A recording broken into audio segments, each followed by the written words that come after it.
Trump হঠাৎ করেই ইরানের এনার্জি গ্রিডে হামলার সিদ্ধান্ত 5 দিনের জন্য স্থগিত করেছেন আর দাবি করছেন তাদের মধ্যে ফলপ্রসূ আলোচনা হয়েছে বা হচ্ছে। কিন্তু তেহরানের অবস্থা কি? ওখানকার মিডিয়া আক্ষরিক অর্থেই তাকে নিয়ে আসলে হাসাহাসি করছে। চলুন জিওপলিটিক্যাল এসব কথার মাঝপথ সরিয়ে রেখে একেবারে গ্রাউন্ড রিয়েলিটি বা বাস্তব পরিস্থিতিটা বোঝার চেষ্টা করি। ট্রাম্প মাত্র কদিন আগেই 48 ঘণ্টার চরমপত্র দিয়েছিলেন, হরমুজ প্রণালী খুলে দাও, না হলে ইরানের সব পাওয়ার প্ল্যান্ট মাটির সাথে মিশিয়ে দেওয়া হবে। ট্রাম্প বোমাবাজি শুরু করতে চেয়েছিল সবচেয়ে বড় প্ল্যান্টটা দিয়ে। এরপর হঠাৎ করেই ব্যাক চ্যানেলে আলোচনার দোহাই দিয়ে তিনি 5 দিনের ব্রেক কষলেন। কিন্তু মেইন স্ট্রিম মিডিয়া যে বিষয়টা এড়িয়ে যাচ্ছে সেটাই হলো আসল ঘটনা। প্রেস টিভি বা মেহের নিউজের মতো ইরানের রাষ্ট্রীয় গণমাধ্যমগুলো শুধু যে এই আলোচনার কথা অস্বীকার করেছে তা নয়, তারা এই সিদ্ধান্তকে প্রকাশ্যে উপহাস করছে। তারা এই 5 দিনের বিরতিকে একটি ব্লাফ বা ভাওতাবাজি এবং কূটনীতির আড়ালে সম্পূর্ণ পিছু হটা বলে আখ্যা দিচ্ছে। হঠাৎই পরিবর্তন কেন?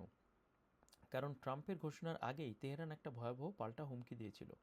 তারা পরিষ্কার জানিয়ে দিয়েছিল আমেরিকা হামলা করলে পুরো মধ্যপ্রাচ্যের এনার্জি এবং পানির ইনফ্রাস্ট্রাকচার ধ্বংস করে দেওয়া হবে।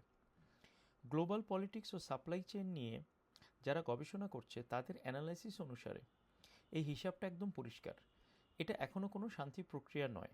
ইরান মূলত বুঝিয়ে দিচ্ছে যে তাদের চরম প্রতিরোধের কৌশল কাজে লেগেছে।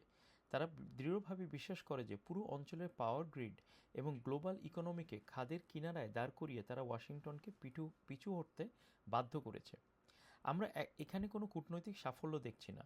আসলে ইরানের সাথে আমেরিকার কোনো ডায়ালগ হয়েছে বলেও কোনো প্রমাণ কোনো জায়গায় নেই।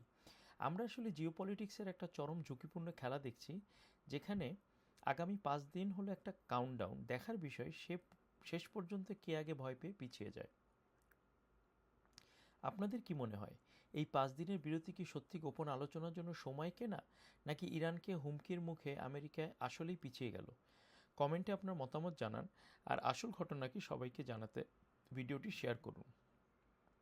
এটা মনে রাখতে হবে যে ট্রাম্প এর আগেও বহুবার যে কথা বলেছে কাজ করেছে ঠিকই উল্টা। কাজে আমরা এখনও জানি না ট্রাম্প এই 5 দিনের যে বিরতি, আক্রমণ থেকে বিরতি দেওয়ার যে কথাটা বলেছে, এটা কি আসলেই সে বিরতি হিসেবে পালন করবে? ইসরায়েলের ভূমিকাই বা কী হবে? সময় সেটা বলে দিবে। ধন্যবাদ।